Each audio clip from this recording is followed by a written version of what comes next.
In this video, I'll show you how to turn off iCloud backup on your iPhone.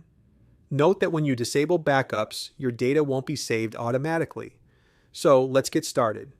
First, open the Settings app on your iPhone. Now tap your name at the top. Next, tap iCloud. Scroll down and tap iCloud Backup. Here you will find an option, Backup this iPhone, along with Toggle button. Disable this option using Toggle.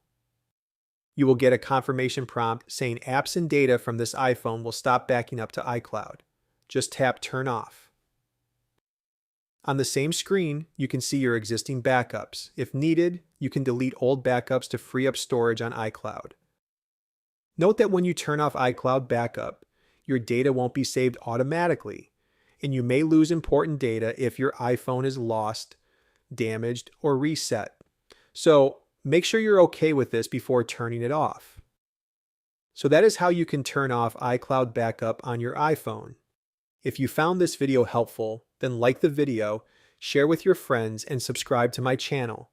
Thanks for watching, and I will see you in the next video.